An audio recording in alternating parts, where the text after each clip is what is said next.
Good evening, everyone. Welcome to class. My name is Peter, Akerele Peter Oluwabusayo. I am your moderator for today. Party chairpersons, please ensure that your party members join the class. I'm going to read out the bio of our facilitator for today.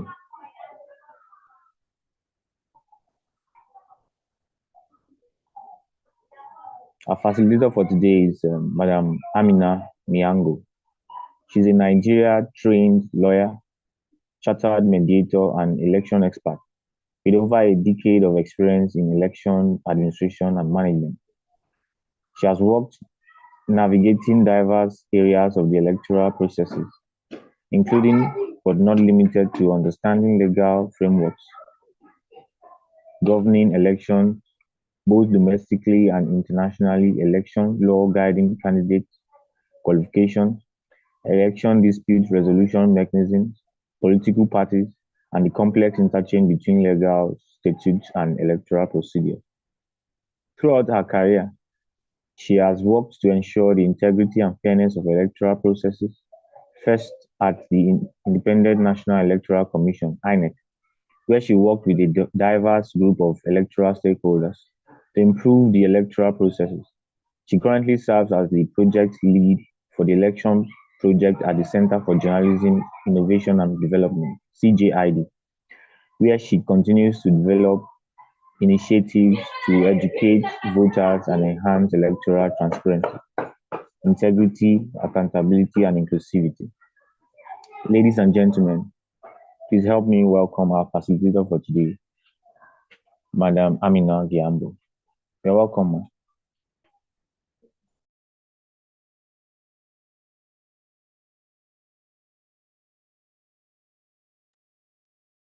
Thank you so much, Akirele Peter. Website. Do we wait or do we start? There are 33 people in class now. Talia, do we wait or do we start?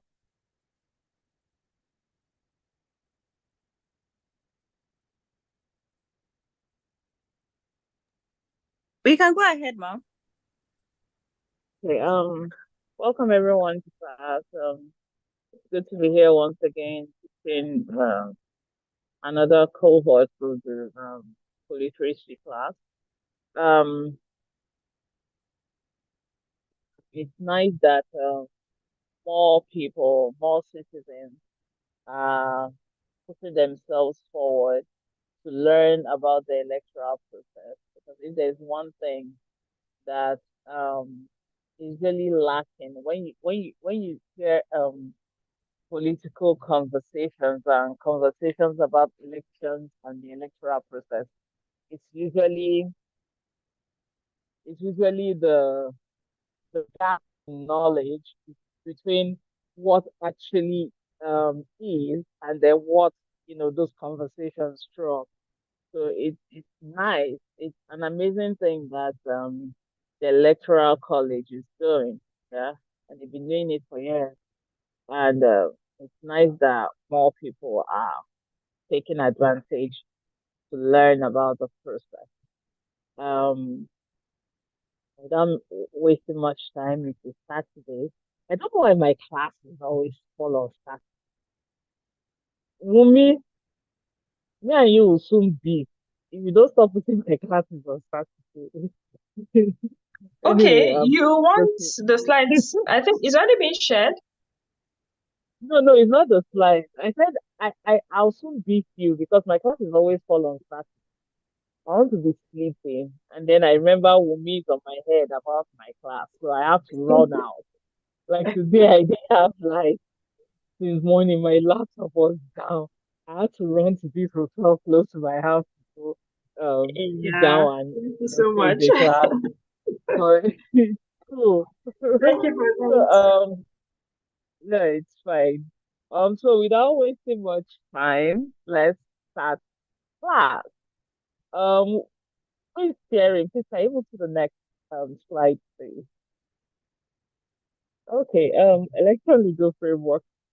Okay, this used to be like maybe my number three or fourth slide. But I thought if you want to discuss anything elections, yeah, you need to know the laws.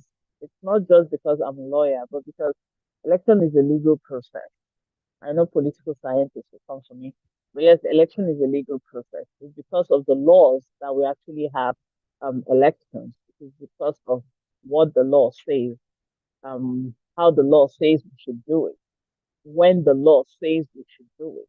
That's why we have, thank you. That's why we have elections. So, if you're discussing anything about elections, you should understand the election legal framework. Yeah, what those laws that guide the conduct of elections. And in Nigeria, as it said, when Nigeria became a democracy, again in 1999, from 1999 till date, we've had, a change of laws, different laws, different laws. The constitution has been amended multiple times, and we've had so many electoral acts. We had the electoral act that we did elections in 1999. We had the 2006, we had the 2010, and now we're using the 2022. So we've had so many changes in our laws, and you need to understand where elections start from, yeah, in Nigeria. And I'm going to restrict myself to three laws.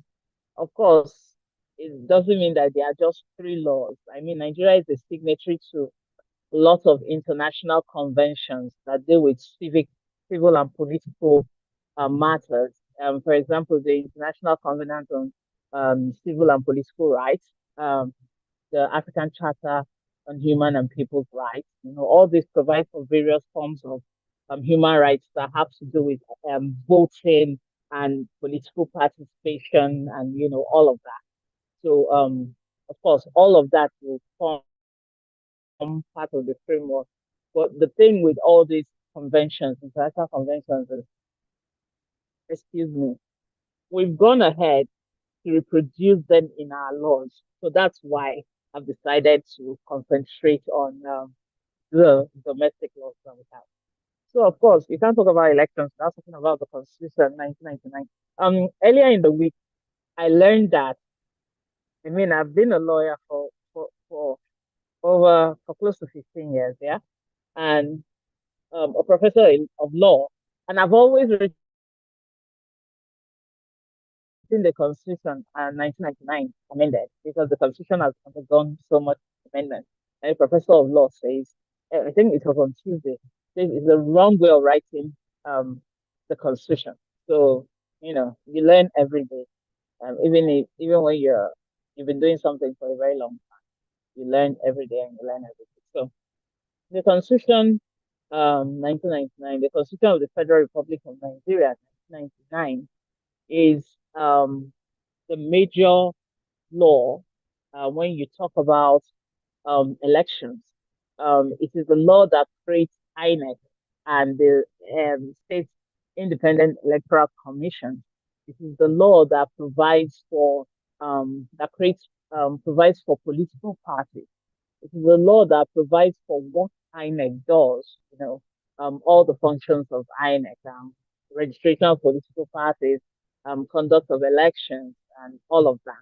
It's also the law that grants the National Assembly um, the powers to make laws in relation to every other thing, including elections, and also grants INEC the power to make regulations and guidelines guiding elections.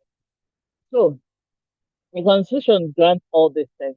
So you can't talk about elections without talking about the Constitution because it is the number one document that has provided for almost everything in the electoral process. But because the Constitution is just says, okay, INEC, we're creating a body called INEC who has the power to conduct elections, to register political parties, to conduct referendums, to do all of that. Yeah, the Constitution doesn't go into details on how INEC is to do all of that, and doesn't go into details the kind of laws that the National Assembly will pass. So The National Assembly, in exercising those rights and laws that, sorry, those rights, that and roles that the Constitution grants them, decided, okay, it is good to have a particular law that guides the conduct of elections in Nigeria. Like I said earlier on, we've had so many electoral acts, yeah. But the latest one we're using is the 2022 Electoral Act. Like from the name, it means it was passed in 2022. Um, I think February 2020. Yeah, 2022. So the Electoral Act basically takes what the Constitution said about conducting elections. So if the Constitution says, oh, INEC has the power to conduct elections, the Electoral Act takes it further and says, okay, this is how to conduct the election. So if the Constitution says INEC has the power to register political parties, for example, the Electoral Act takes it further and says, this is how you register the political party. Yeah. So basically, the Electoral Act takes all the things that um Constitution says INEC should do, and then talks about how to do it to an extent. Yeah. And remember, I said that the Constitution also grants INEC the powers to make regulations and guidelines in the conduct of elections or the conduct of all its other activities. So, with that power, INEC makes regulations like the regulations and guidelines for the conduct of elections, regulations for the registration of political parties, regulations for um, inclusive, inclusivity in the electoral process, all those kind of things. So all these documents and all these regulations and acts and all make up what we call the election legal framework. So first things first, whenever you want to talk about elections, whenever you want to have a discussion on elections, you ask, okay, does the law allow this? Yeah. Um, Whenever you want to act a certain way during elections, you ask, okay, is this an electoral offense under the Electoral Act? Yeah.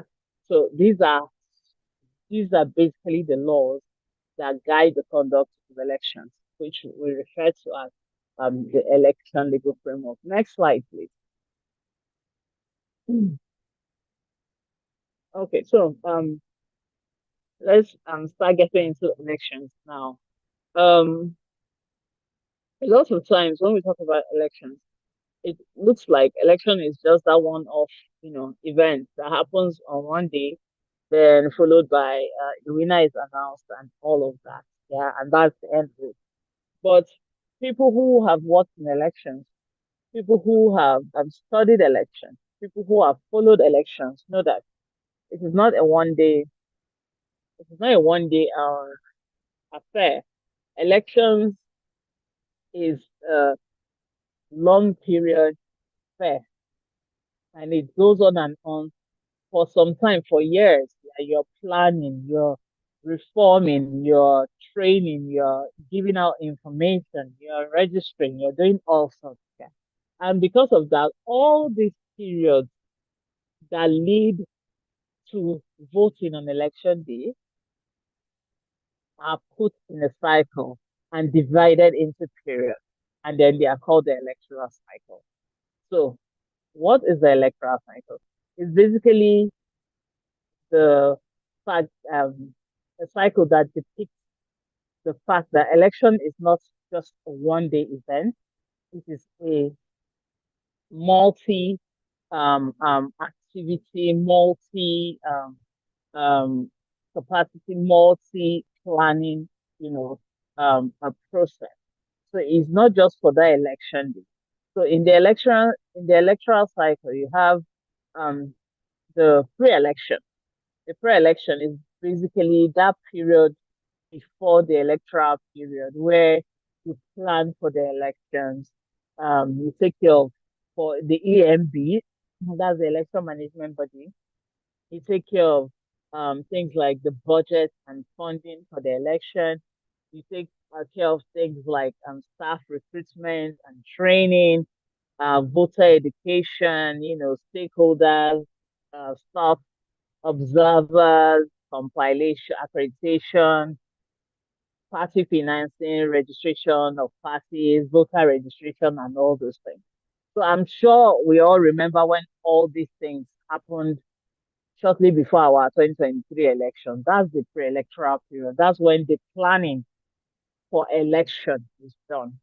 Then really after the electoral period, yeah, you have um immediately after the pre-electoral period, you have the electoral period, which basically has things like nomination of candidates, you have the campaigns, you have the voting day proper, and then, results, collation, which we're going to discuss today, all of that fall within the electoral period.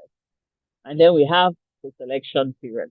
For selection period, that's when we are basically now, as we're talking, we're in post-election because we're talking about legal reforms. We're talking about electoral reforms. We're talking about reviewing the electoral process here in what happened in 2023. So this we do by, if you're reviewing elections, you look at the INEC report. How many of us have read the INEC report? Just in the comment section, just how many of us have seen the INEC report on elections? Anyone?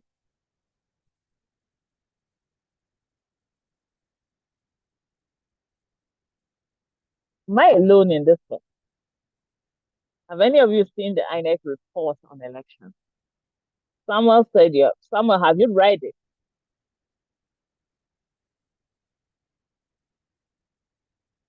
So, in a class of 54 people, um, okay, so in a class of 54 people, only Samuel, okay, Harry said he has seen it. Okay, so this is an assignment. I guess am I allowed to give them assignments? Because Yes, ma, you I are. think okay. So this is an assignment here. Um, I want each of you assignments to be submitted um a week from now. So each of you will pick a part of the INEC report and review it. I'll drop my email and then you submit it to me by what? Friday next week. Friday next week. You submit it by Friday next week. Pick the report is online. Pick a part of the INEC report. Anyone, if it's the introduction, pick it. If it's the last one, pick it. Do a review. I'll submit Friday next week, 1 week. Yeah. So that's that. Let's move on. Yeah. So yeah. So all these parts of the cycle are what we call the electoral cycle. And at this moment, like I said earlier, we're in the reform, review, and strategize part of the electoral cycle. By sometime, maybe late 2025, early 2026, we'll be entering the pre-election period and all of that. So next slide. Okay, so I mentioned all of it here, and I also said that some of the activities in one part of the cycle may spill over to the other part.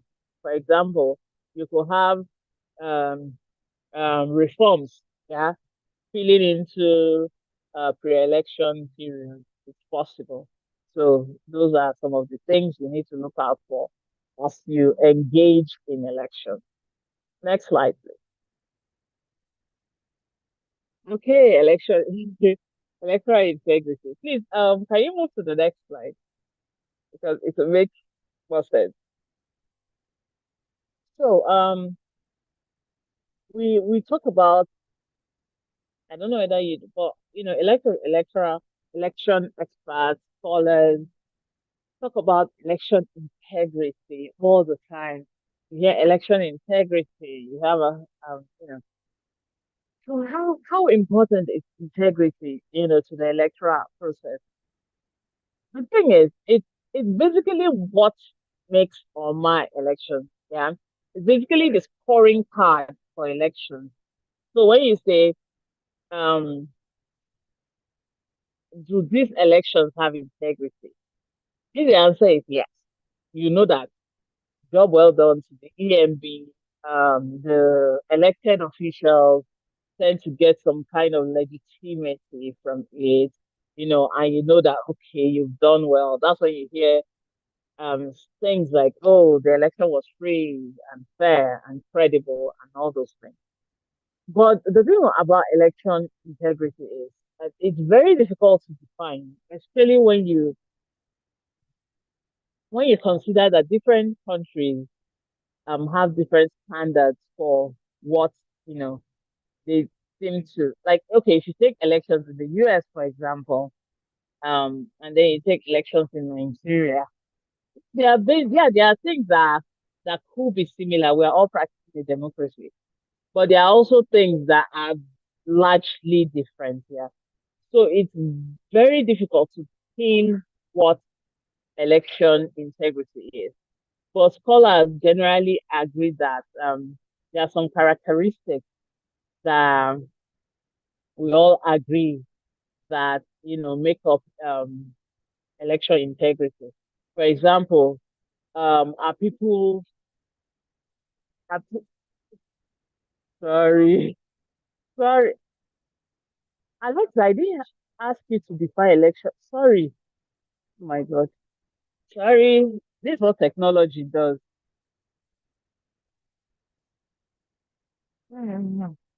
Sorry. So I was talking about electoral integrity, and my tablet picked it up and went online and started searching for definition of electoral integrity. That's so funny. This technology is weird. Okay, so um, as I was saying, like some scholars have said that electoral integrity are those characteristics agreed upon by international conventions and universal standards about elections, which apply to all countries worldwide throughout the electoral cycle, including pre-electoral, and all of.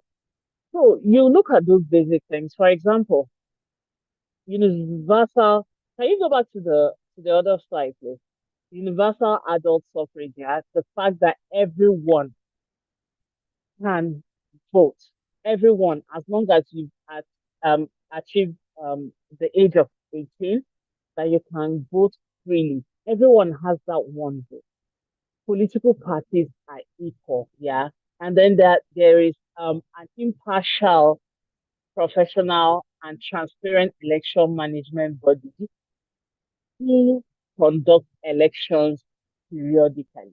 So these are some of the basic agreements on what election integrity is. Political parties are equal. They are given equal time to campaign by media. Um, the media is allowed and free to report on elections and educate citizens and voters. Citizens can go out and vote without the fear of being attacked, without the fear of you know they can trust the system that their votes actually count.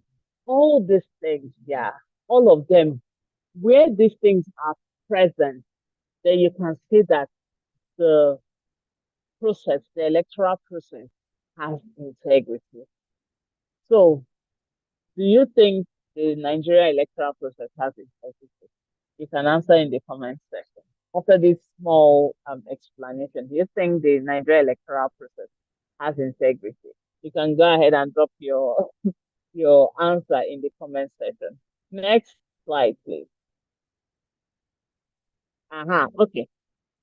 Okay, so I said where voters and other stakeholders see the electoral process as being administered by a partisan group or being manipulated for partisan purposes, the result can be non-participation or rejected vote. rejection of the electoral election result. So point, yeah.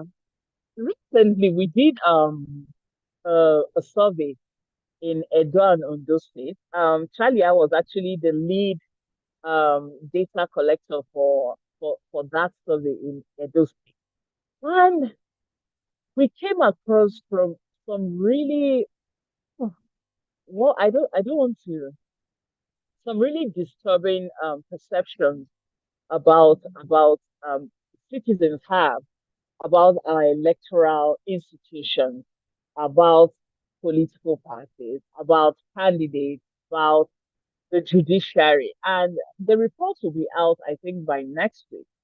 I'll share with me, so maybe she'll share with you people. You can go through it. It's sad, the perception. So perceptions like that about electoral institutions don't just come um, from from anywhere. Sometimes, yeah, it is as a result of lack of adequate information and education about the electoral process. That's different thing. At other times, it's also as a result of the perception of the process being, manipulated, like I said in this slide. And so when that is why classes like this are important, so that when you get the knowledge, when you understand the process, you can now know if you can now assess the process um without bias, without ignorance, and then you can answer, okay, in the Nigeria electoral, is there some integrity? Has the process improved? Have if we take our 1999 election and put it side by side with our 2023 general election, can we say that the process has improved? So that's a question you all have to answer. I have my own opinion, and I won't use it to paint you on. So that's So for election to be perceived as free and fair, it must have a good and neutral administration. That's the an independent election management body, i.e., INEC or the State Independent Electoral Commission. And then a well organized, credible election administration can eliminate many of the opportunities of for those opposed to the process to undertake fraudulent or discriminatory action, and in turn build trust. So basically, what I am trying to say here is that when an electoral administrator does its job well, yeah, organizes elections, removes all the doubt, it is actually very difficult for those who we're in Nigeria. Politicians are constantly trying to see how they can, you know, they can find flaws in the system. So an election management body that reduces those lacunas, that blocks all those spaces that we usually be used to to to to to affect the conduct of the election, to affect the process. Yeah, let me put it like that. Then it becomes very difficult for political actors and all of that to actually um, do all those fraudulent things that they do to taint elections. So basically, this um, opinion is that election management bodies must go over and beyond in conducting elections, because at the end of the day, the credibility of elections, or the perception of credibility of elections, is on the election management body. Either it is INEC or it is the State Independent Electoral Commission. Next slide, please. Okay, let's jump this.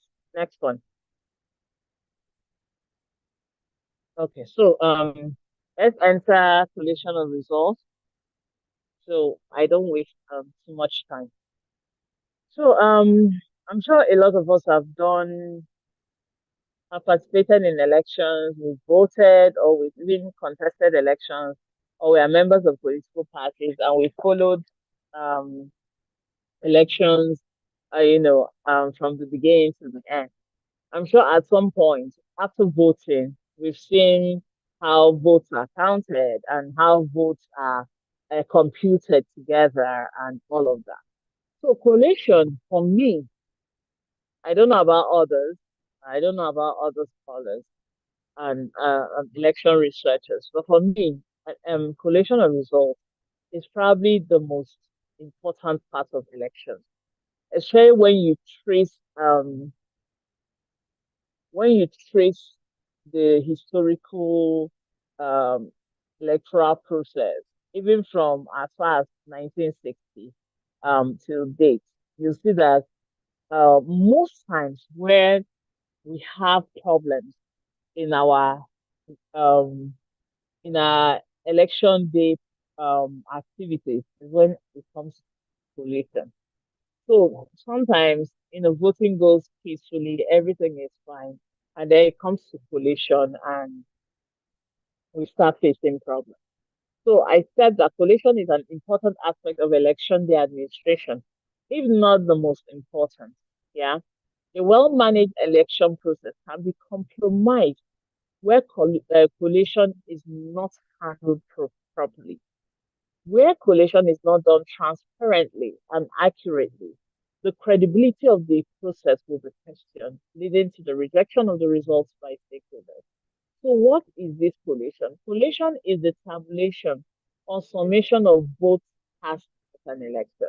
So, it's basically aggregating the votes cast by Party A, Party B, Party C, Party D, all they scored in that election to reach a total. That's basically what election is. And collation is. And for those who have participated in different elections, there are different steps and different next slide with different steps and different levels to collation. Yeah, depending on the type of election. So for elections like next slide, please. For election into say governorship elections or local government elections or presidential elections, the collation is not the same. There are different levels to it. So for area council, local government elections, let me not say area council because not only um, FCT, state also have their local government elections, which are conducted by the State Independent Electoral Commission. So, what are the levels of collation? So, depending on the election, if it is a local government election, you have a different, the collation will not, they will not continue collation until they get to Abuja. The collation ends at a certain level. Just like for presidential election, they won't just collate results for local government and just leave it in the state and then it doesn't go anywhere. Of course not. There are different levels to the collation. For local government election, depending on the office, if it is for council, yeah, councilors are the legislative arm of the local government.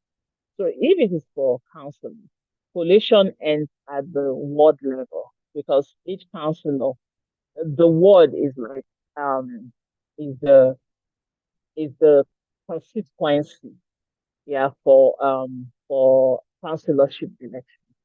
So for councillors, collation will stop at the word. Collation will start.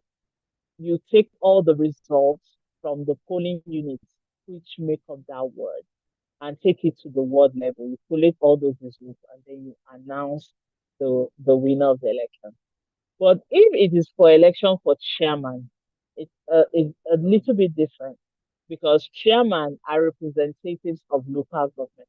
So even after collating at the ward level, you have to take the results for the chairman to for results for the chairman from all the wards to the local government area, and then you collate all of that together. You announce and return the winner. Now, for State House of Assembly elections and House of Representatives, because these offices, sometimes you see that House of Reps, one local government may have two state house of assembly seats, or two local governments may be sharing one state house of assembly seat. So in that regard, if two local governments or one local government has two state house of assembly seats, when the result leaves the ward level, it will go to the state assembly constituency level, and then you collate and then you announce. For Federal House of Representatives, the same thing. For senatorial, most times you see a senatorial district having like four local governments, in that there's five local governments, six local governments, depending on the state. So in that instance, yeah, when you are collating for senatorial level, you take the results from all the results that come from the polling units. You take them to the ward, you collect it at the ward, then you take it to the local government level, you collect it at the local government level. When they collate, then they take all the results from each local government to the senatorial district level. Then they collate all of them. They get the total. The person with the highest number of votes is announced winner and all that. Please, next slide. Now, one thing you need to understand about the levels of collation is that collation in Nigeria is manual. Forget all the things you heard what do you call it, in 2023 about transmission and collation being, you know, being uh, online. Collation in Nigeria is done online. Is offline, sorry, hard copy, manually. So it basically means that you carry each of these results through. So when you're done from polling units, you take the hard copy results to the ward. You're done from the ward in collating, you enter it into the result sheet meant for that level. You carry the hard copy to the next level. So from level to level to level. So now you understand why for presidential elections, where the collation starts from the basic, where you go from polling units, you carry the results from the polling unit to the ward level. From the ward level, you take it to the local government level. From the local government level, you take it to the state level. Then from the state level, you take it to the National Coalition Center, where we all watch on TV. You now realize that why it goes from each level to each level. That is why you cannot effectively announce presidential election results in one day. Because there are places in this country where there are no roads, yeah, and those results have to count. It's their president too. There are places that you have to do by sea. There are places that you have to travel on bikes for hours before you get there. So when you have to collect all these numbers of people manually without the use of any form of technology, you can see why it will take days before election results. So it is not that somebody is sitting by somewhere. I'm not saying they are not changing results, but I'm not saying that is not why, collation takes so long. It is just that, chill, Danjuma. So now you understand why it takes so long. Instead of, I was watching South African elections earlier in the year, and they had a dashboard. The election management board, they had the dashboard. The results were just as they were computing, as they were voting, as they were counting, it was changing and changing and changing. And within a day, you know that okay, this is it, yeah. But when you have to move results from somewhere in Rivers State that is on the high sea, you have to take a boat from there. Let me diverge to a gist. I remember a friend of mine was telling me that when he served somewhere in Rivers, you know how coppers are used for elections. When they got to that place, see them. The only thing that was between them and that village was the open ocean. Yeah. So it was okay. It's either you allow us do what we want to do, or we throw you into the ocean. So what do you think you'll do if such a thing happens? will you do what they ask you to do, or you allow yourself to be thrown into an ocean for something that is not your business, technically? So, he said that at the end of the day, they just did what the villagers wanted from them, the politicians in the village wanted from them, so that they can go home peacefully. And these are some of the issues. And when you send security agents to keep the peace in elections, remember that most of them are not armed because it is against international best practice of election integrity to arm security agents to so my question usually is how how do you now suppose that security agents will keep the peace if they don't have as little as a baton to do it? They are just posted there with their uniform. So the uniform is actually meant to serve as, a hindrance to those who want to do whatever they want to do. And that's by the way. So yes, every of the process is manual. You have to move from one stage to the other manually to collate this result. And in between, from um from somewhere in the Taraba Mountains to Jalingo, things will happen. Or from somewhere in Lantan or somewhere in Wasi to Jos, things will happen. So these are some of the issues that our process, faces. The manual nature of the process and, which can give room for manipulation, all of that. So what categories of persons are allowed into collation center? Um, this is in theory. This is theoretical because I've been in an election where uh, so many kind of people enter the collation center and you cannot say anything before they slap you. So you just do what you, um you have to do. So the categories of people that technically should be allowed into a commercial center are INEC officials on election duty. And when I say INEC officials on election, I added on election duty for a reason. Just because you're an INEC official or a state official, if it is a state independent electoral commission election, just because you are a staff of the election management body does not mean you have easy access to collation center. No, sir. No, ma. You don't. So unless you are election duty, you are not allowed into a collation. Also, same for security agents. It must be security agents on election duty. And in cases of security agents, where they become very hostile, you can throw them out of the collation center. Let me give a personal example. So, in Edo State in 2019, yeah, Edo State 2019, I think somewhere in it's not Akoko Edo.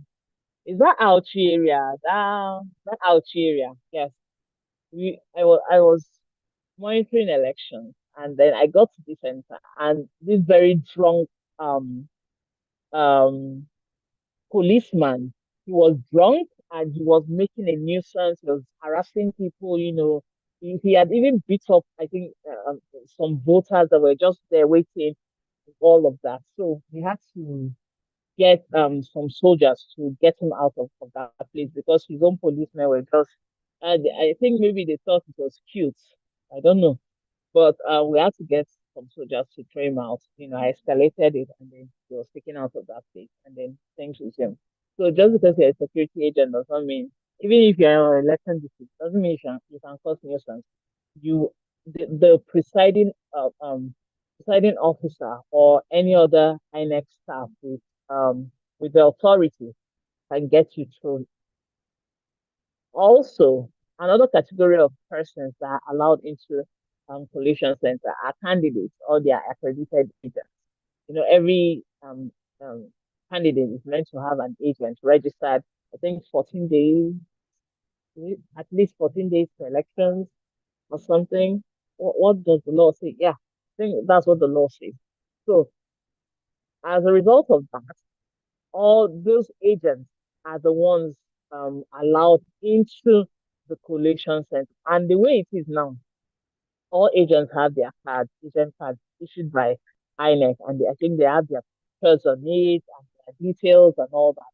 So just because you go and manufacture one card and say you're an agent doesn't mean they will leave you to enter, yeah. And also candidates are also allowed to enter into the collation center. And you have accredited media. Of course, the media is very important in our electoral process. So the accredited media are also allowed into collation centers. We also have accredited election observers, both domestic and foreign. They are also allowed into, next slide, please. They're also allowed into the collation center. But all these categories of people I've mentioned, just because they are allowed into doesn't mean they can't be expelled. If they start constituting nuisance, they will be expelled out of the collation center. Next slide. Okay, so usually after collation is done, when the total are entered into the result sheet, um, presiding officers usually ask the party agents that are present to sign. But in the past, you see that party agents, when the election result does not go their way, they will they will start saying they will not sign because they think if they don't sign, when they carry it to court, the court will throw it out. But after a while, the court now realized that it was becoming a practice so that they would challenge the result in court. So in a number of judgments, I don't have any in my head right now, the court decided that, okay, just because we don't sign the election result does not mean that the election result is invalidated. So if you like, sign. If you like, don't sign. The result is not invalidated by the fact that you did not sign. And also, INEC now placed it in Section 22C of the INEC regulations and guidelines for elections. Next slide. So if you're a party agent, just sign the election results, whether you're angry or not. Just sign. I know we've heard of beavers, beavers, beavers, beavers. So in the 2022 elections, INEC did a number of things, different from say 2019. In 2015 and 2019, INEC used what's the smart card reader for accreditation. So one of the things with the smart card reader was that it had the rate at which it was, the only way to accredit was using fingerprint. And in most instances, the fingerprint accreditation was fail. And INEC will now resort to using incident forms. Yeah. So it became an issue that I told you earlier on that politicians will always look for a way to politic. Yeah. So incident forms now became a problem because politicians can carry 500 cards from voter cards from nowhere and come and they'll threaten the presiding officer. Say, okay, we want to use this to vote. And then because the only way they can use it to vote is if the smart card reader cannot read. Even if the smart card reader cannot read it, they can use the incident forms to say, okay, the smart card reader did not. That is why we allow this person vote without accreditation by the smart card reader. So they started going around that beautiful innovation using the incident form. So INEC thought, okay, fine, let's let's find another way, yeah, to do accreditation. So INEC found this system. When it actually it does two functions, yeah. You can use it to register voters. It's the same machine that is used to register voters, and then it is also the same machine that is used to accredit voters during it. So basically, what does the beavers do? The beavers, for the beavers, you can use um, either fingerprints or face recognition, technology to accredit voters. And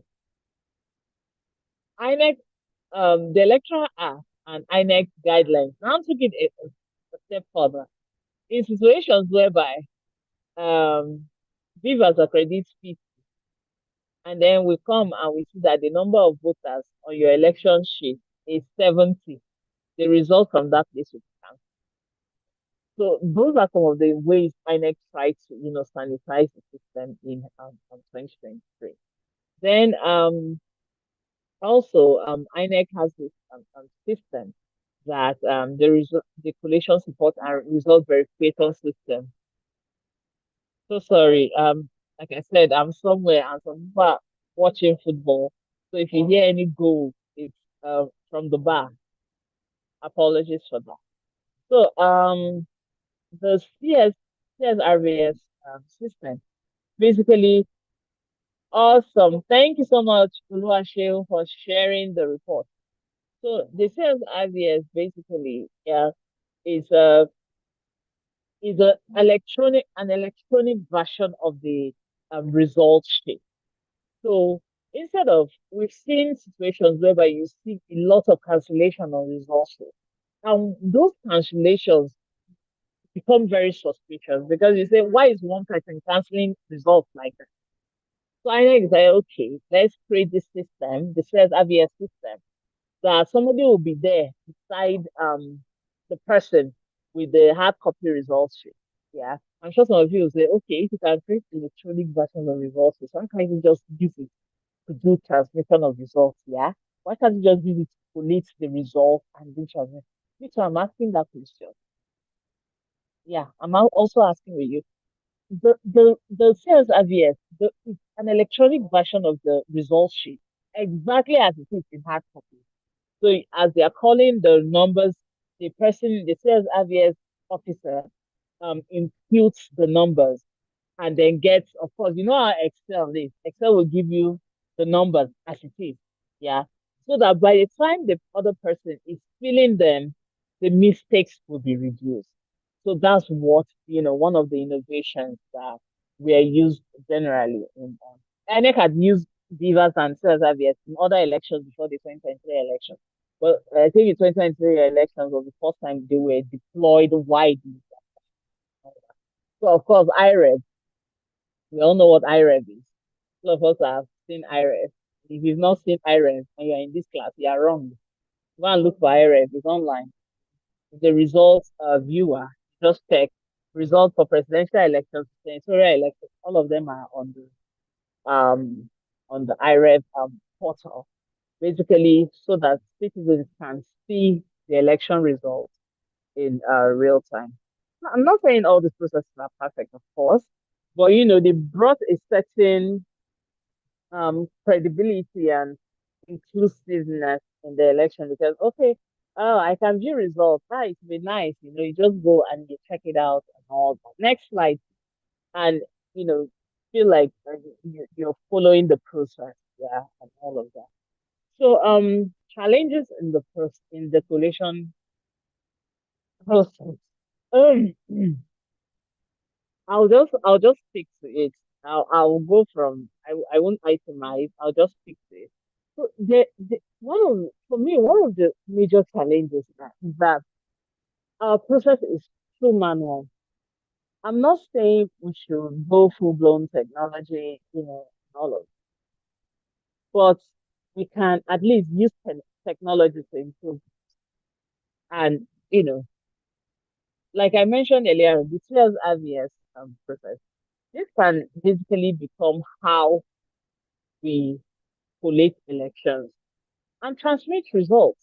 Because if no matter how fast network is in places, if we use CSRVS now, I've participated in some of this, and I know how fast it has made the process. Before this older professors. Apologies. I'm not trying to age shame them, but you know, with all those numbers, we'll be using calculator, trying to add 70,000 to 15,000. And, sometimes they get their thoughts travel and they have to start again and it continues like that, and all that. Well, somebody has already entered it in the system and it's there. It's as calculated. And no matter how bad network is, in lots of places in Nigeria, you can get network. So if you can't send it now, even if it's on WhatsApp or there are ways we can. So I think going forward to reduce all these malpractices and interference by politicians and other stakeholders and encourage malpractices, we need to at least use some level of technology. And the technology must be appropriate. It shouldn't be that, okay, just because we want to use technology, we'll go and use a technology that is not compatible or one that is very porous and it can be hacked into. So, and then I think INEC also needs to do a lot of oversight, functions for elections. I know it's really very difficult to be in one place, in different places. I mean, hundreds of thousands of polling units, and thousands of collation centers around the country at the same time. But it must be something that should be done to reduce the challenge. And this technology can help improve this oversight functions.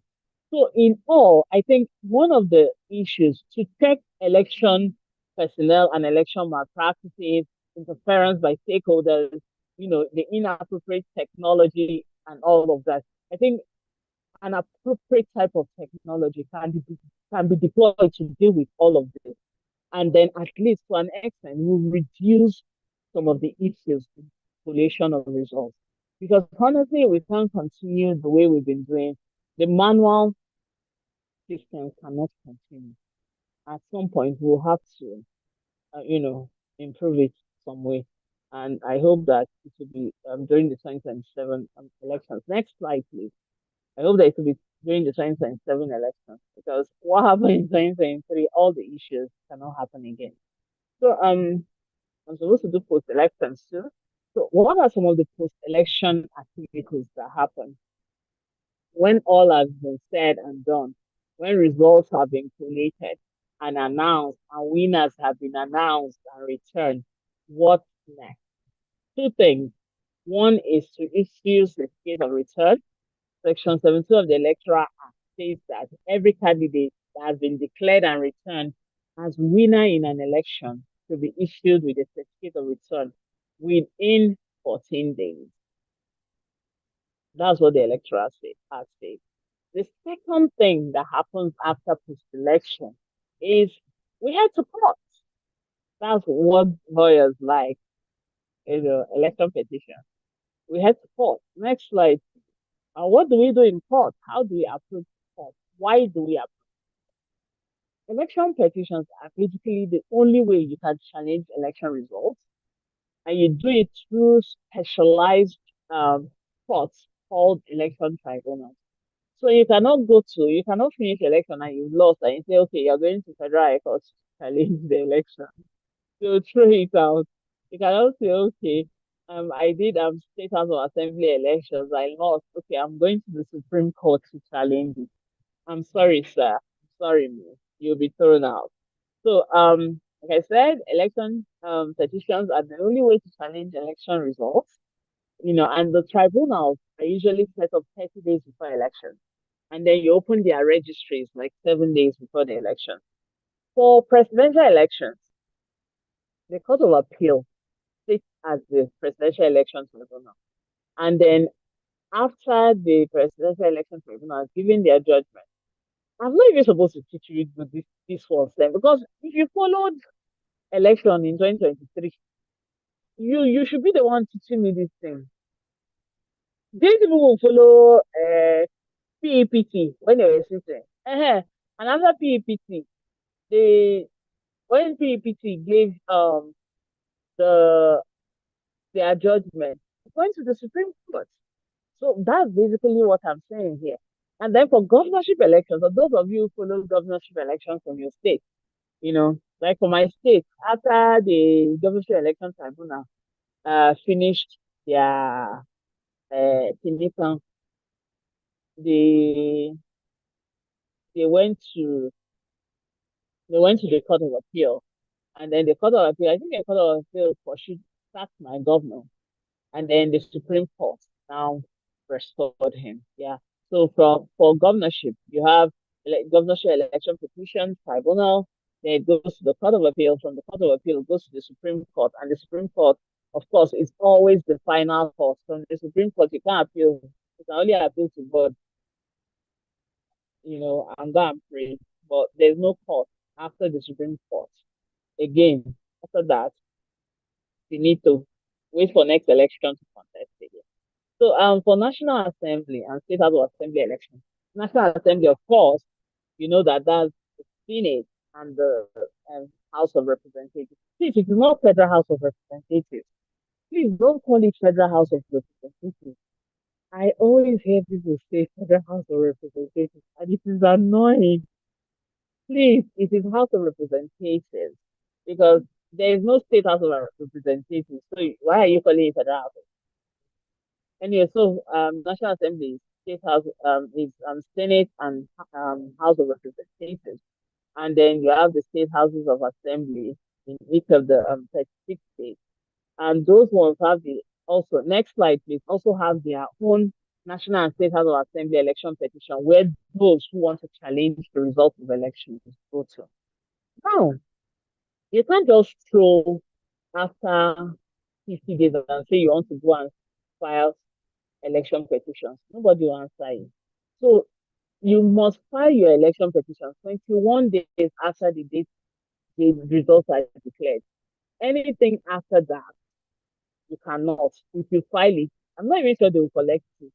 But if somehow they collect it, personally, if I'm in that case, one thing will end is preliminary objection. But I don't even think the registry will collect it. So if National and State Assembly consists of a chairman and 4 members, for governorship, it is the chairman and 2 members. All chairmen and members of both tribunals are judges of the High Court. Sorry, not just High Court, uh, Sharia Court of Appeal, and then I think customary court of appeal too. Yeah. And the tribunal shall deliver judgment within 180 days from the date of filing of petition. And I think honestly, this 180 days is too much. Next slide, please. I think it is too much. I am of the opinion, humbly humble opinion that we give too much time for election petitions to be handled. Yeah. I feel like we give too much time and then the process is slow. I think every petition should be done before executives are sworn into office and before a new national assembly or state house assembly is constituted. And this is simply so that there will be less interference in the judiciary. In the last election, there was the judiciary, like you see the same court of appeal giving different judgments, you know. So for me, to reduce such interference, we need to finish all these cases before all the swearing in. And I have suggested in other places that the Supreme Court should handle presidential elections and they should be given 30 days. In Senegal, election petitions are done before the president is sworn in. So also in, I think, Kenya and I think Ghana, yeah, you finish all of that before, and it doesn't take 280 days. It doesn't take 60 days. They do it in 30 or less. So why are we giving 180 days and 60 days to courts to do that? Reduce the time. Let the National and State House of Assembly election be the last. There should be no appeal once these tribunals have given their judgment. For governorship elections, once they've given their judgment, let it end there. Go and prepare for next election. Let it end there. For presidential, let the Supreme Court be the only court that sits and gives judgment. And after that, prepare for next election. Don't stress us, because you give all this time, it overheats the policy. Executives, people who won, they have resources because all the cases come after they've been sworn in. So they have the resources to want to bribe judges if they want to, making the system so susceptible to all that, intervention and all that. So I think we need to revisit our election petition process and make it more effective, short and effective. Personally, 30 days is enough for anybody to listen to anything. But let's once elections are done, and it will reduce the interference of judges there because in some instances, people actually voted for a particular person and then just say, okay, they didn't do this, and then they will remove the person. They'll just bring one technical thing and then they will remove the person. So personally, I think shorten the time, make it 30 days, and then there will be no appeal for anybody. Let one court decide your fate, and then you go home and prepare for next election. So, like I said, appeals from election tribunals shall be heard within 60 days from the from the date it was filed. The Court of Appeal is the final court for appeals emanating from the National and State House of Assembly elections. The Supreme Court is the final court for governorship and presidential election. Next slide, please. Oh, I'm done. Okay, so basically, our electoral process, we've come a long way from 1999 till date. We've come a long way. We've done a lot. And yeah, we've had some wins. We have some, thank you accurately, Peter. Justice denied is justice. Justice delayed is justice. We had some wins and we've had some, not so good wins and some terrible losses. Um, I am very passionate about elections. I think every citizen should understand the electoral process. Every citizen should participate. I hate seeing the percentage of people that turn out for elections. Every year we are having a worse, we keep having bad turnout, during election. And I think one of the basic reasons is because one, there's a huge knowledge gap in how the process works, one, and then two, there's a serious credibility issues that credibility perception that our election management bodies and the judiciary and our politicians, political parties, have in the face of some citizens. And it's nice that you guys are learning from this thing so that at least you step forward and participate. And the thing is, the more we refuse to participate because we feel like the process is flawed, the more our elections become short. Because I mean, if 20 people come out in a polling unit of 200 people, why do you think a politician will not, or INEC officials will not want to increase the numbers at 500? That's how rigging starts. So every time you refuse to participate, remember that you are encouraging rigging. I'm just saying it. Yeah.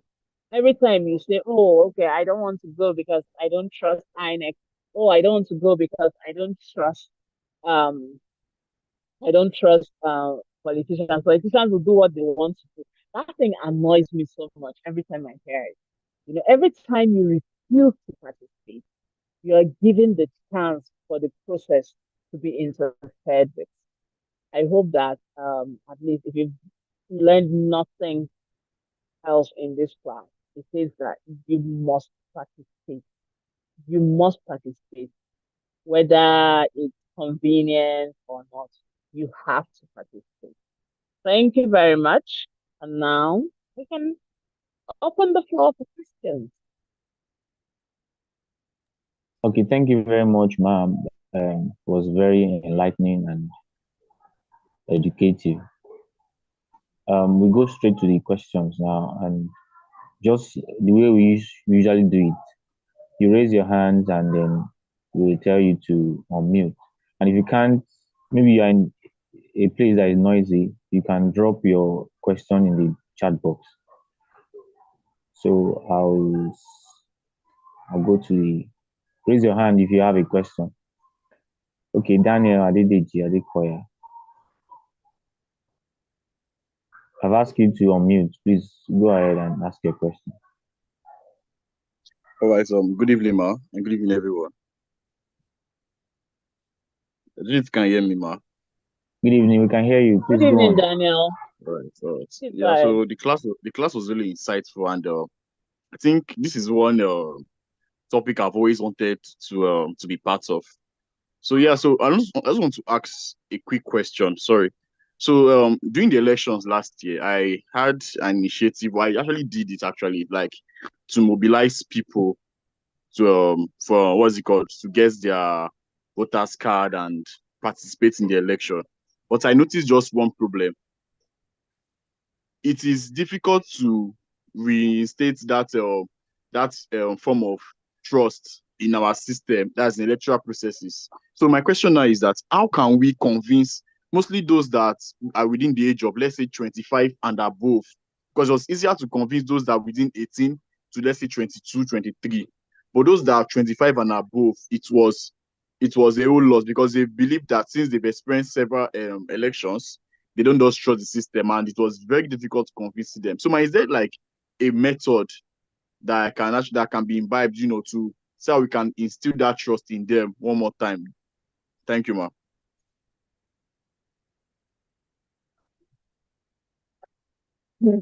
Honestly, I I I can't say, you know, people have a right to want to participate or not. Yeah, it's their fundamental human rights. I know that there are countries that make it compulsory for people to vote. You have to vote or you are fined. So maybe Nigeria has gotten to that stage that everybody, we need to maybe create law that says, if you don't come out to vote, you are fine. The law is not saying you must come out to vote for this. The law is saying you must vote. So whether you like it or not, you must pick one of the, even if it's the devil and demons that are contesting, you must pick among them and vote. Maybe we've come to that. And I think what I usually say is this. I say that I don't think Nigerians understand. We mouth elections have consequences all the time.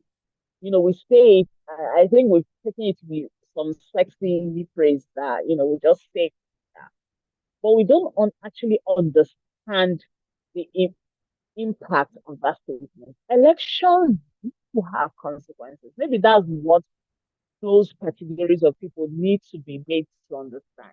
It is elections that will determine if you can freely move around without fear of being kidnapped because of the kind of leaders. It is those leaders that would determine if your hospitals work, if your schools work, if you have electricity, if your business is able to be sustained. So I think maybe we need to start breaking it down. And courses like this, what electoral college is doing is the beginning. Yeah. Civic education. We talk about civic education, but I think we are not approaching civic education the right way. Civic education should be focused on teaching citizens the consequences of not participating. Because it's always, oh, this is what you can do for your country, participate. It's like a choir. Oh, we are happy. Yeah. But people don't understand the consequences of not participating. So until we start doing that, then maybe we'll keep turning out 19%, 21%. Um, how many million people picked our president? How many million, how many thousand people will pick a state governor? These are decisions that the overwhelming majority should make, not a group of people. So yes, improved civic education. We need to change the way our civic education, is done. That is, I think, the basic, because people need to understand that their refusal to participate is could create serious problems for the system. Now, the 2023 election, when all the G's, on Twitter it was hot, on Facebook it was hot, Instagram, TikTok, everything. And then it came to election day, and you're seeing 21% of registered voters. We had 95 million voters, so calculate 21%.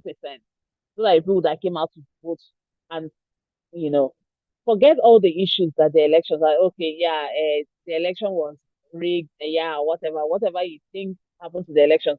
But the fact is that 21 people came out to vote. That is the problem. The fact that 70%, 70 something percent, 79% of registered voters didn't think it was worthy of their time to come out to vote. So I don't know, honestly. We need to unlearn, we need to learn, we need to, but yeah, civic education, that's one of the ways to go. And elections do have consequences, and they must be shown the consequences of why not voting, you know, causes a lot of issues for all of us. And it's not just about them, for 200 plus million others, you know. We must start thinking for the collective. Thank you very much. All right, thank you very much, ma'am. Next person, Idowu Abdulaziz. I'll ask you to unmute. Please go on with your question now. Good evening, ladies and gentlemen. Good evening, lecturer. I'm so happy for the lecture being delivered this evening. In fact, it's very interesting. How I wish the politics in Nigeria can be done without selfish agenda. It should have been better. We would have gone a long way. And to my question is, number one is on agent refusal to sign the copy of the electoral results. What if they have done some impartialities? Like, I'm sorry, they have done some partial. Can you come again?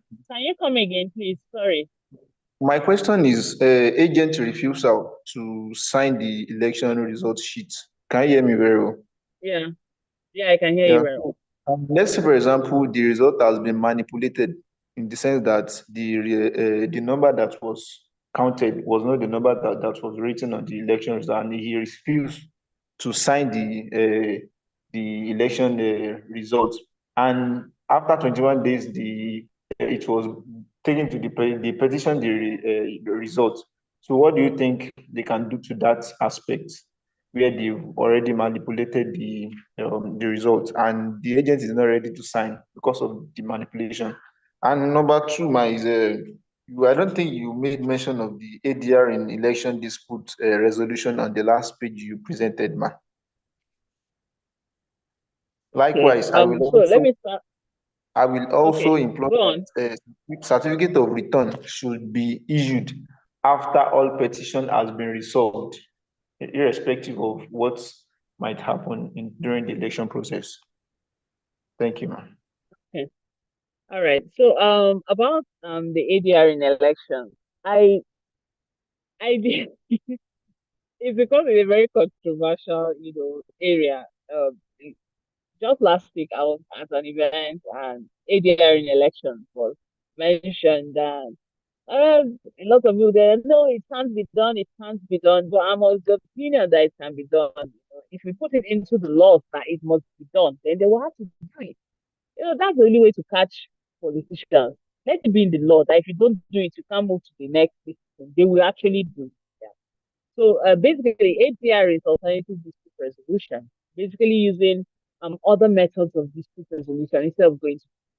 And because of all the issues we have with election petitions, I think it's one area that could and should be looked into. Maybe it will help decongest, the election tribunals, and then maybe help with PD resolution of dispute.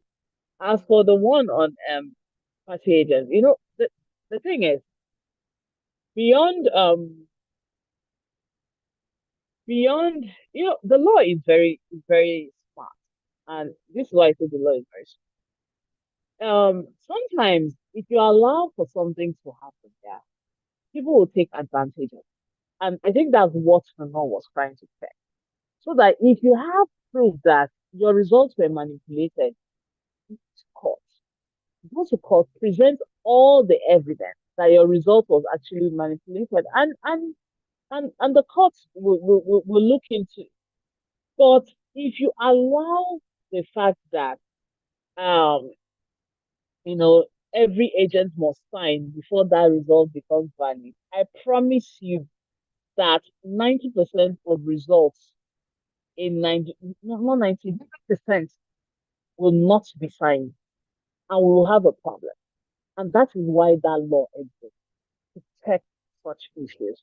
So if you say it is manipulated, you need to be able to prove how it is manipulated. How do you do that? You petition the election results. You apply for election. They seek the election results the um from INEC, and you present them in court. That is why those laws exist, to check some of these things. Because if you say in one party agent does not sign, the result is invalid. My brother, we will never conclude election in this country.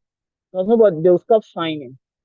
And that is the danger. So it is actually easier to get people to prove that their result was manipulated than to say, okay, if you don't sign, it doesn't hold water.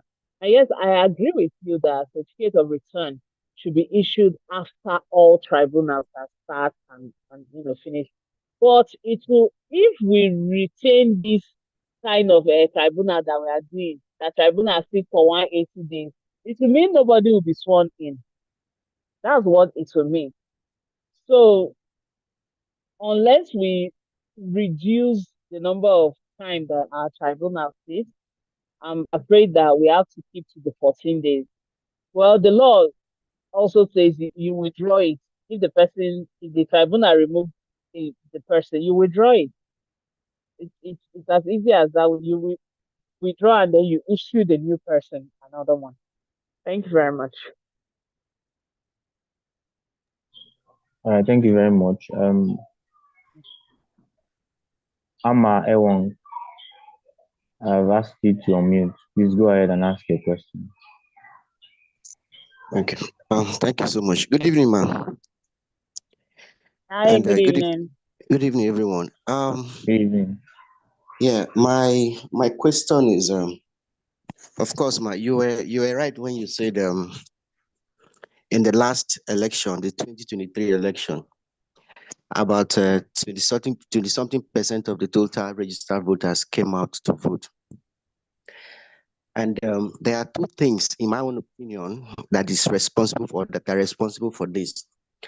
And one of those things is the lack of confidence and trust in the government of the day, most especially INEC. People feel that even though they come out to vote, the result will be manipulated. And so there's even no point coming out to vote. And then the second thing is voters' lives are not well protected. We have instances in the last election where some people were beaten, some people were injured, some persons were even killed, in the course of the election, and nothing happened. In my own polling unit, where I went to vote, and as a party member, I represented my party, we had instances where, for instance, the security agencies that were deployed, that were sent to my polling unit, came, like you rightly said, empty-handed. No policeman came with a gun. I'm sure maybe that's a precautionary, there's a precautionary reason attached to that. But then again, how effectively can these police officers that are posted to a polling unit protect the lives of voters if they are sent to polling units without arms. That's number one. And then what does the government needs to do to protect the lives of voters such that, when they leave their house and they are going to the polling unit to vote, they have this confidence that they can just go cast their vote and then get back to their house without being threatened, without being beaten, without being killed. I mean, what does the government need to do to put all of these things in place, or whatever it is, to safeguard the lives of voters, so that people would not have this confidence that, okay, fine, I can actually go to a polling unit and vote, get back to my house without any fear of being killed? Thank you.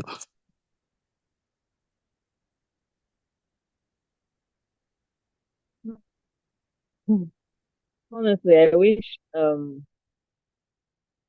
had a great response for how we can protect lives and get get people to to freely vote also. I agree with you that there's a perception of credibility, and that's why the numbers of people keep going down and going down, going down. Yeah, but I also greatly um think also that we can't allow that perception stop us from participating, because it's basically like cutting off your nose. Yeah. Also, um, despite the issues, we have to keep participating, no matter what. On Because the more you stay away, the more it continues. Yeah, and the more you do not have an idea of what is happening. And I'd rather be there. I'd rather participate and then try to fix the system when I'm in. And that's where I draw the line. I understand the issues, but at the same time, I do not think the issues should stop us from participating. Because once we continue to refuse to participate, we're making things worse. As for security agencies, honestly, I'm torn between, you know, because of the way our security agents are, and because of the overwhelming hold in our leadership, whether the president or governors have on security agents.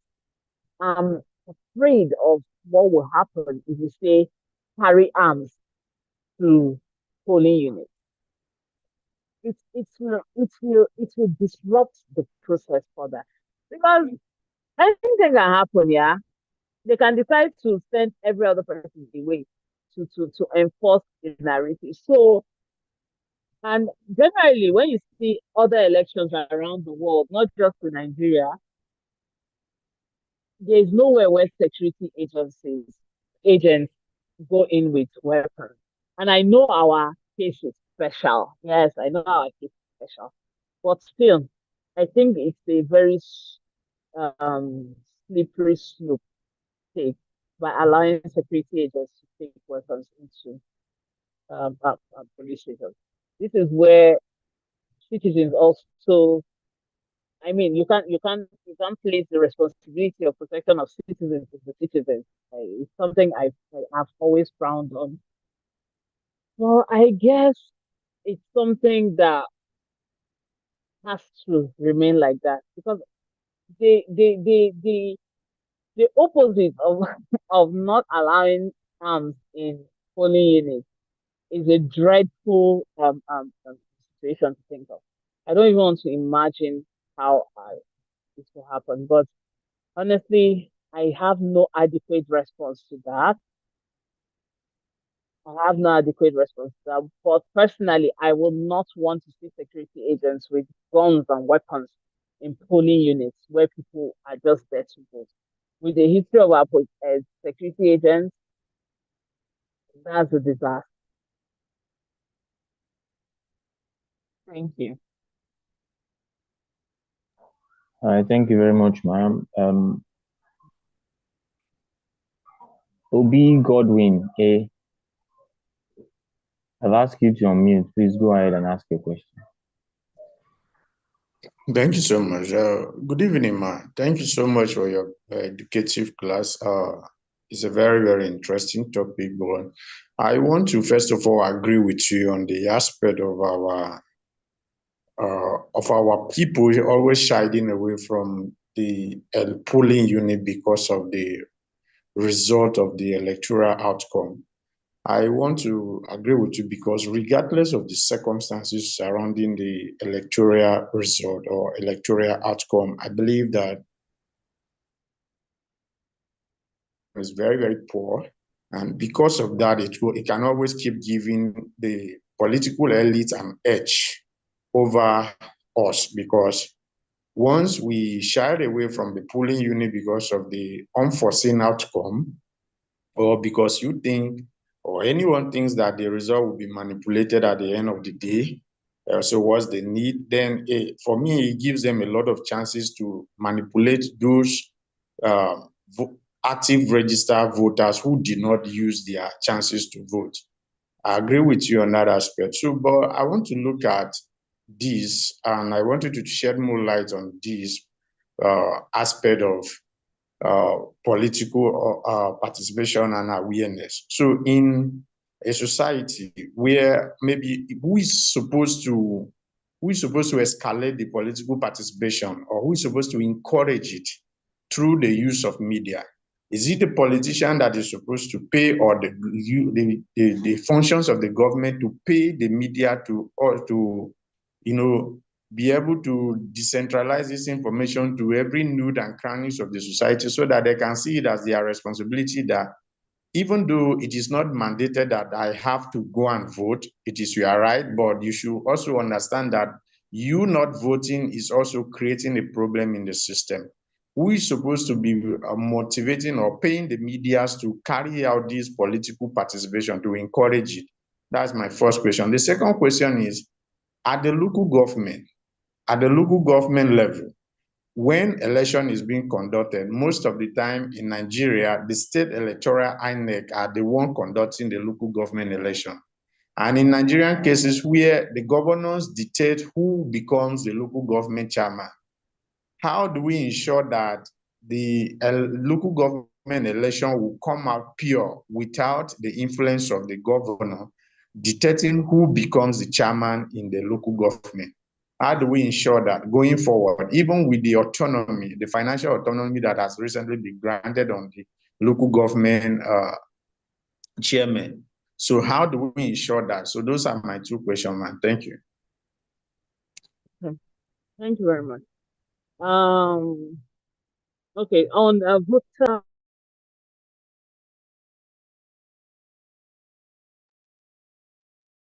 Okay.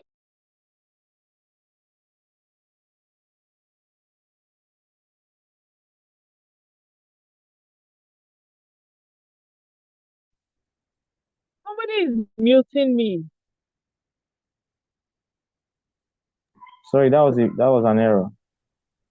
Okay. So one of the roles of the media is actually to to to to carry out civic education. It is not a paid, it's actually a duty for the media to carry out civic education. Yeah. It is expected of the media. AP, a very popular newspaper, in the media house in the US. They have a whole election reporting project where they report only election. They give out information about election. They ask citizens the issues that they prefer to hear. They ask citizens the issues that are dear to them, and those are the things they report. And if you look, whether it is CNN or Fox, nobody is paying them for all those things they see them, but things that they know first will get them people will watch. Yeah. And two, issues that are there, that are happening. The media doesn't need to be paid per se to carry out voter education or civic education. It is their role it is one of the things that the media is set on to do. And also for it is not only the media that does civic education. INEC is one of the bodies that is meant to do civic education. Political parties are also responsible for civic and voter education. Yeah. Then other stakeholders, civil society organizations. So it's not just the role of the media. The problem is that I think how we carry out civic education and voter education, like I said, and then on the media part is how the media reports on elections in Nigeria. The media doesn't report from this angle of, okay, what do people want these politicians to know? What are the issues, around? I run a project where titled Media in National Election. That's the project. And basically it is looking at elections through the eyes of the media, report on issues that are dear to people, issues that people want to see. I want healthcare, and this is what I want to hear what these candidates are saying about healthcare. Yeah. And we also tend to we also tend to not hold politicians to their promises. Like recently, I started trying to gather manifestos of candidates for this Edo governorship election. Please, if you're from Edo State and you have any one of them, please send it to me. I beg, I'm begging you. So, and why am I getting it? I want to see the issues these candidates are bringing up so that I will check with the people. If it's through a survey, are these issues the issues that you want these candidates to handle? In fact, those are the first thing these candidates should do. Go do a survey. Ask people, are those issues there to you? And those are the ways to carry out civic education by media, by political parties, by candidates, and all that. What are these issues that are there to you? How do we fix it? That's basically it. When you carry people along like, and then 4 years later, we carry your manifesto and we start to grade all the things you've done. And we see that, okay, in this place you have 60%, 70%, and overall you have like 70%. Please tell me people will not want to vote next time. So these are some of the issues there. We are not deliberate about how we do civic education. And then we are not deliberate how we carry on, our elections, our governance, all of that. It's just done, the way it is done. And I think we need to do better in that regard. So yeah, it is the job of everyone, as long as you're a stakeholder in the electoral process, to carry out civic education. It is your job. Nobody has to pay you for it, especially the media. And nobody has to pay the media. The only time you pay the media is the politician. I want to, highlight, my what I want to do and all that. But for civic education, nobody should pay the media for civic education. It is their job to do civic education. Just like it is the job of political parties to do civic and voter education. And it is the work of INEC. In fact, it is there in the constitution what they are meant to do. Yeah. So yeah, that's basically it. And then for what was your last question? Have I answered all your questions? Sorry, I think you, is that for who is that? that's I all? think you Yeah. have answered the question. Okay. Okay. All right. Thank you very Uh, much. there's a question in the chat box. Let me read it out. Okay. Um, Matthew Samuel, it's the What's the responsibility of question, please? INEC. It's the responsibility of INEC to monitor party finance and how much. Okay, I think he's saying, is it the responsibility of INEC to monitor party finance and how much they should spend on an election? But it's like INEC has neglected this important function of their responsibility to the party. Yes. Yes. What can be done to It checkmate is party finance in accordance with electoral guidance or act? okay. So when I actually does monitor party finances, at least I have I've seen a few I worked in INEC 10 years, and I know that they do to the extent of, how they can do it. But it's not a perfect system because honestly, you can't effectively monitor the money that goes into political parties, how much they make and how much they spend. It is a very difficult process. One, INEC doesn't have, it will mean looking at all the assets from the state, from the local government offices of political parties to state to the national for each position that they. And one of the things INEC always says is that they do not have the funding to carry out that level of monitoring. But I know that once a year, they try to get parties to submit, some of their spending and all of that and all of that. So it's not a perfect system, and INEC says it doesn't have the funding to do. But I think where INEC, in fact, I think you just gave me an idea to do something. I think where INEC falls short, civil society organizations should be able to step in. For example, a CSO, you can apply to INEC for all the financial records that political parties submitted to it. And then you do your analysis from there. And then you all journalists can do that. And then you share the stories out there, and then people know. So these are some of the things that while we are, and then when you analyze and you see all the places that INEC has fallen short, you make it public. You say it, and the next time they will improve. If they don't improve again, do it again. Continue doing it until they improve. Because by the time you tie it up to election integrity, tie it up to all the issues, nobody likes. I promise you, the government agencies don't like bad.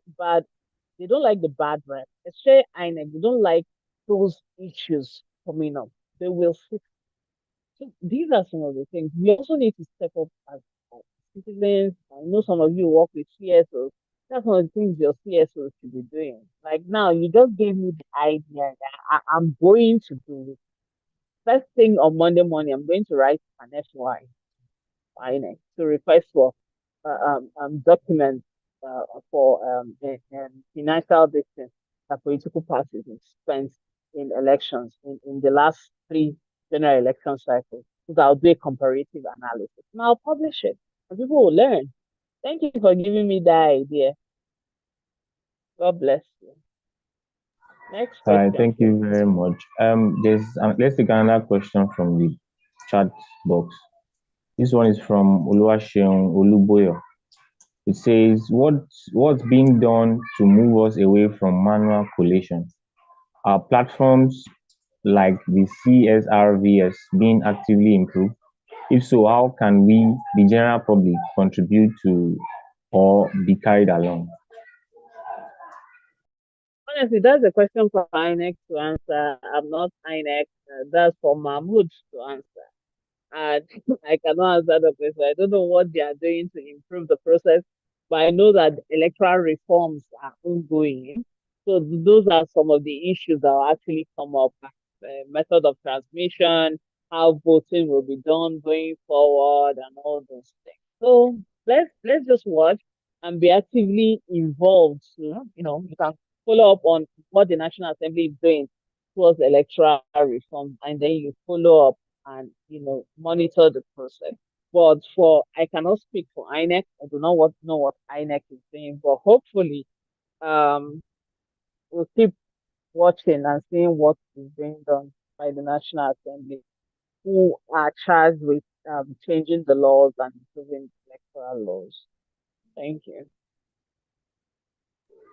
Thank you very much, ma. And Amma Ewan, I think you've asked a question before. Do you have another question? I have asked you to unmute. Please go on. Okay, yeah. Thank you for another opportunity again.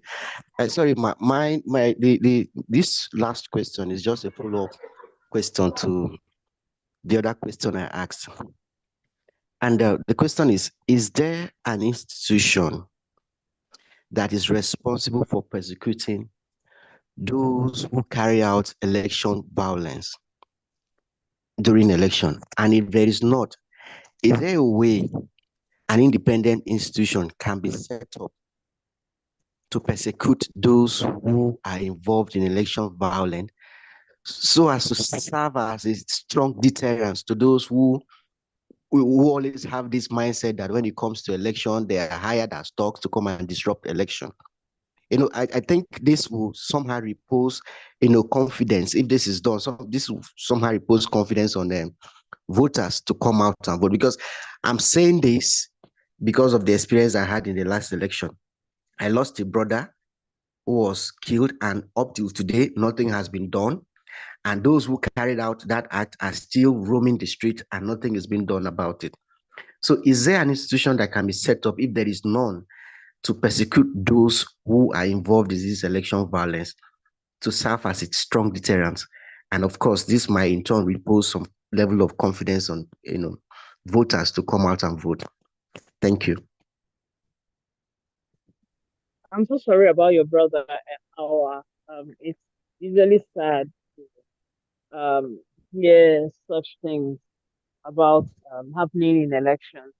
And yeah, INEC has the responsibility to prosecute election offenders. It's that's what the Electoral Act says. But also because of how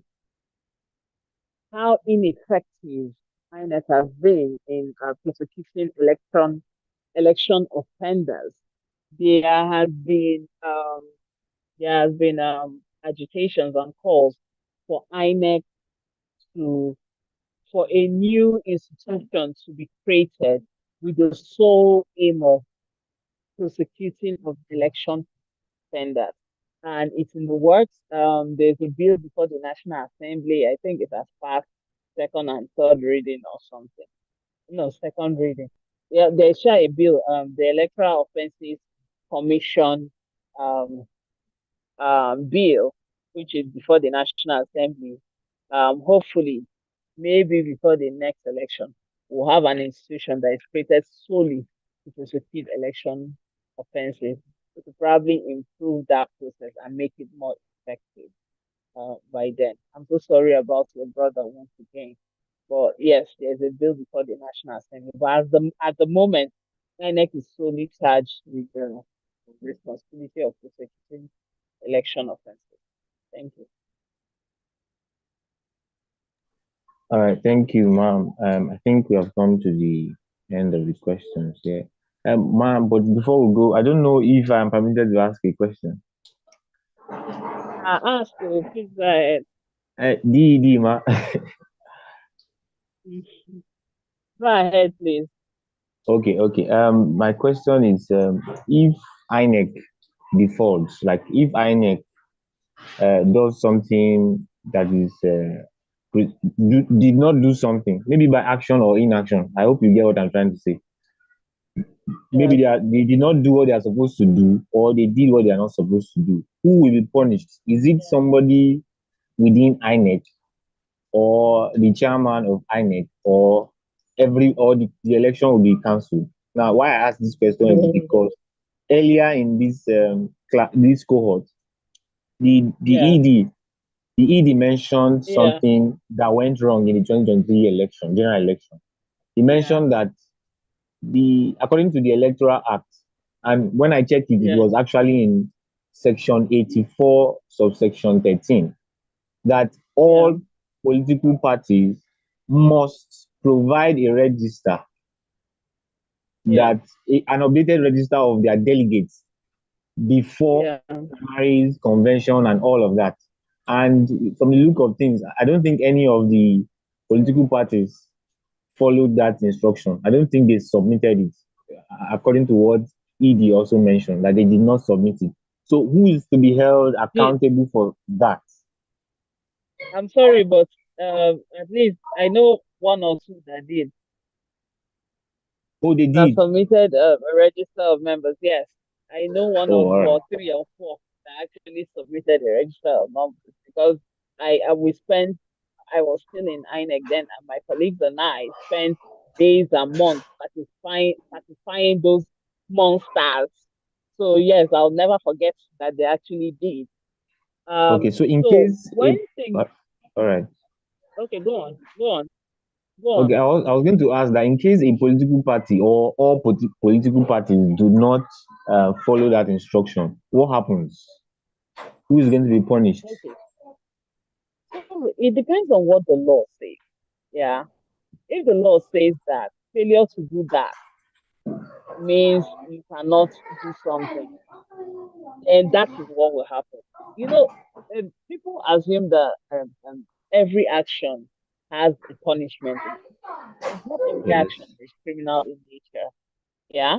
It's not every action that is criminal in nature. It is not every action that the law punishes. The law may provide for something and be silent, or it will provide something and create a fine on it. If the law says if you don't submit this thing, you will be fined 2 million naira. It doesn't mean INEC will be the one to fine the person 2 million naira. It means you have to take the person to court to fine the person 2 million. You understand? Sometimes I understand. while the law provides, and then I'm not making excuses for INEC. It these are some of the lapses that you get. Yeah. This may fall under election offenses. But because INEC is so overworked, if we had an election offenses tribunal, they'll handle that easy because that's their work. But because INEC has to, conduct elections, has to register political parties, has to, do all of that. So, they have to um, uh, um, um, um, um, they have to pick and choose which one they can do and which one they are unable to do. So in that instance, like that register now, I do not think I do not think that there's in I don't know if the law gives INEC the powers to actually punish erring political parties. But I know that failure to submit your register actually is a ground for something. I can't actually remember. But what I can say is that political parties actually submitted their registers. That's why it was easy to check if this person's name is on the register, that person's name is on the register. If they didn't submit register, where would we have seen all those things to check? So yes, they actually submitted their registers. All right, Thank thank you. you very much, man.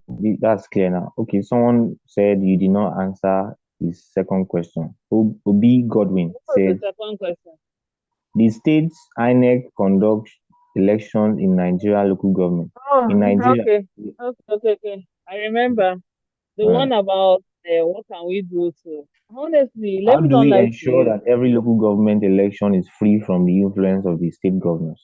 Honestly, I don't think you can unless you remove the issue of funding from the state governments. I don't know if you can unless you make funding for state independent electoral commissions the way it is done for INEC direct from the federation account without it passing the state governors. I doubt if we can make that those bodies as as solid as INEC is, you know, that they can get their funding. Because I mean, if a state governor is the one that's telling you when to hold the election, he's telling you, asking you how much you want so that he will give you to hold the elections. I'm sorry, what do you think will happen in a situation like that? With the crop of leaders we have that love to interfere in everything. So yeah, I think first of all, we need to change the source of um of um of funding for checks and probably the way they are appointed. Maybe change their appointment to be done by someone else other than state governors. If not, we'll keep having these issues in local government elections. Sadly. Okay, thank you very much, man. I think the quote for that is he who pays the piper dictates the tune. It says the And tone. Yep. we have come to the end of this class. Please don't forget your assignment to be submitted on 30th of August. I don't know Yes. if the DED has any information before we put it to a close. Moningo. DED, ma. Okay, thank you so much, Peter. Thank you so much, ma'am. It's been an insightful and engaging class as usual. So for the assignments, I'll just drop your email with them. Is that okay by you? Yes, So that I that's can fine. submit it. All right. All right. Thank you for always being available, even Thank with you your so tight much. schedule. We really appreciate. Thank you, everyone. Thank you. Classes continue tomorrow. Good night. Good night, everyone. Thanks so much. Good night, ma'am. Yeah, bye. Thank you very much, ma'am. Have a good evening. Thank you very much, ma'am. Good night. Thank you very much, ma'am. Yeah. Thank you so much. Thank you, ma'am. Thank you very much, ma'am.